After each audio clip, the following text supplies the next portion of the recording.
안녕하세요. 드라마의 찐 남자 리뷰어즈입니다. 진한 매운맛의 강자 김순옥 작가의 7인 시리즈 그 두 번째 이야기 7인의 부활 7회가 끝이 났습니다. 3년 전 대작 펜트하우스가 종영하고 7인의 탈출이 시작했을 때만 해도 페나급 마라맛을 기다리던 시청자들은 돌아온 왕의 귀환을 엄청 반겼더랬죠. 그런데 막상 뚜껑을 연 7인의 탈출은 희비가 엇갈렸습니다.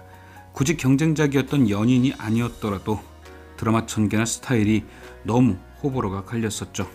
뜬금없는 AI의 등장과 딥페이크의 등장, 뭔가 이런 말들이 있잖아요. 시대를 너무 앞서간 장르다.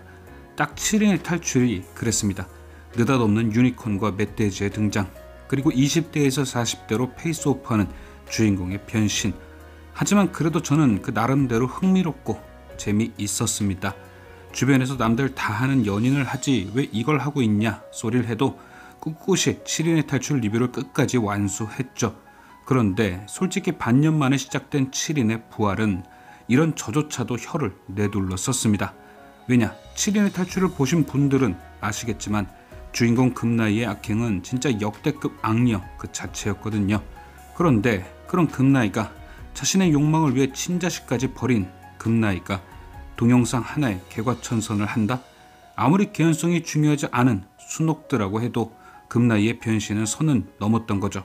생각해보세요. 만약 펜트하우스의 주단태가 갑자기 민설아가 불쌍하다고 헤라펠리스 사람들에게 복수하는 심수련을 돕는다면 그걸 누가 우와 역시 영원한 악은 없어 이러겠어요. 재미가 뚝 떨어지지.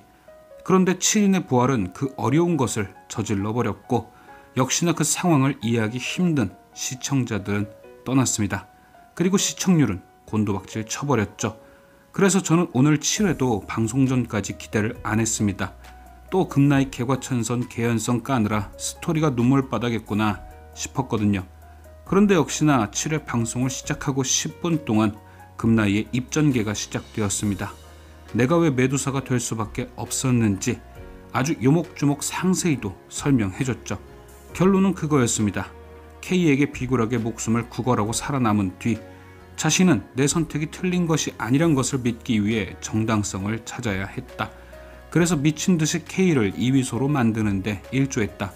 뭘 잘했다는 건지 모르겠지만 결국엔 딸을 버린 것부터 모든 자신의 선택이 옳다고 믿기 위해 K를 도왔다는 자기 변명이죠. 그런데 우연히 확인한 K의 하드디스크에서 자신의 복수를 위해 처음부터 이위소와 그의 가족을 노린 K의 계획을 알게 되었다.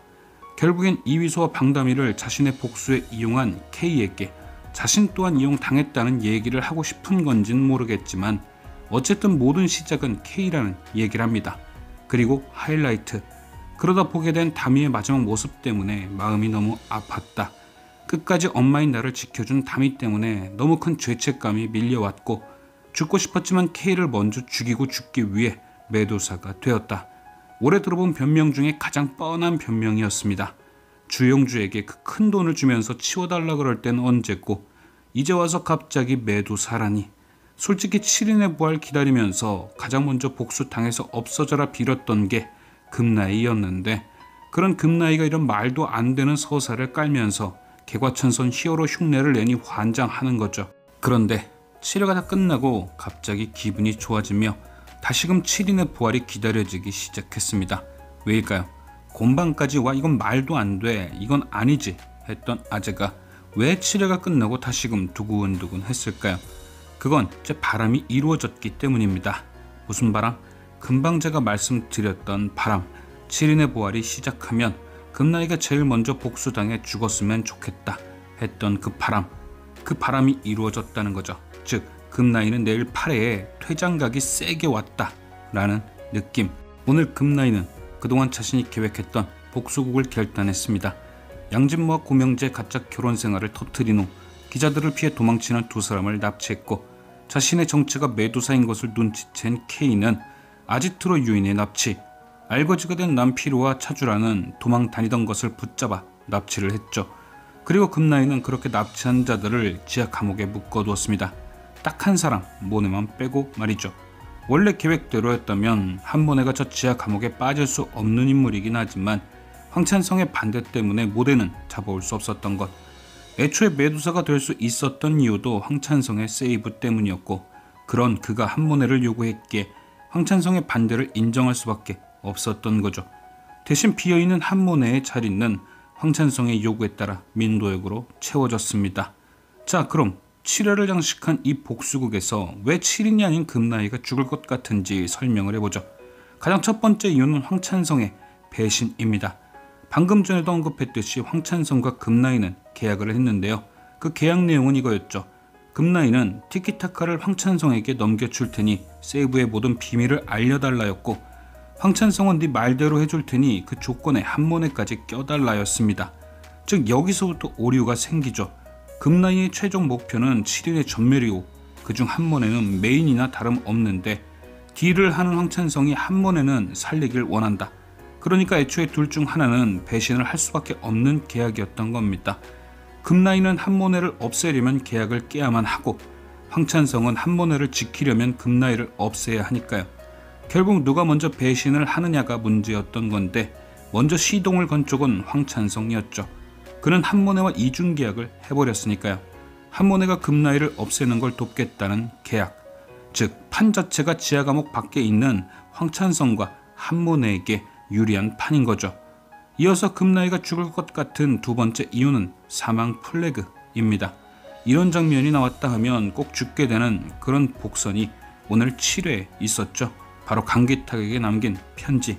자신의 뜻과 다르게 갇혀버린 민도역을 구하러 오라는 메시지와 함께 금나이는 강기탁에게 편지를 남겼는데요. 그 내용이 금나이가 살아있다면 굳이 필요 없는 내용으로 채워져 있죠. 마치 유서처럼 말입니다. 자신이 한모네의 엄마를 구했는데 황찬성에게 뺏겼다. 그러니까 네가 찾아서 살려줘라. 그리고 혹시라도 내 뼈가루라도 얻게 되면 다미가 뿌려진 곳에서 가장 먼 곳에 뿌려줘라. 죽어서도 만날 수 없게. 누가 봐도 유언이나 다름없죠. 그리고 특히 저 한모네 엄마 얘기, 한모네가 금나이를 죽였을 때 저 내용이 큰 서사로 작용할 겁니다. 엄마를 구해준 금나이를 죽인 한모네, 8회 이후 한모네 캐릭터에 큰 변화가 생길 완벽한 서사죠. 엄마를 죽인 게 금나이인 줄 알고 죽였는데, 알고 봤더니 엄마를 살린 게 금나이였고, 그런 엄마를 빼앗아 감춰뒀던 것이 황찬성이었다.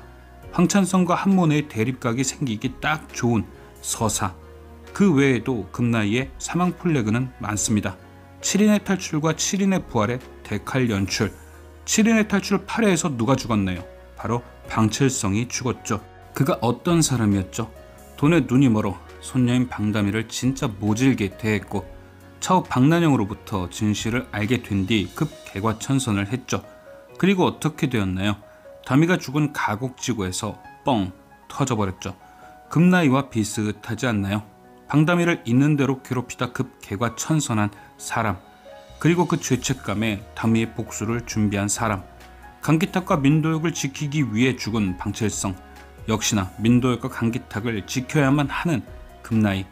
티저에 보면 의족을 잃은 금나이가 누군가를 질질 끌고 가는 장면이 등장하는데, 신발이 딱 민도역 신발이죠. 지하 감옥에서 다친 민도역을 금나이가 구하고 대기 중이던 강기탁에게 넘겨준다. 그리고 방칠성이 그랬던 것처럼 어서 피하라는 손짓을 하며 자신은 지하 감옥과 함께 터져버린다. 꽤 그럴듯한 데칼 복선이죠. 과연 아재의 예상대로 금나이는 8회를 끝으로 퇴장하게 될지. 지금까지 시청해주신 여러분께 감사드리며, 리뷰어제는 또 다른 리뷰로 돌아오겠습니다.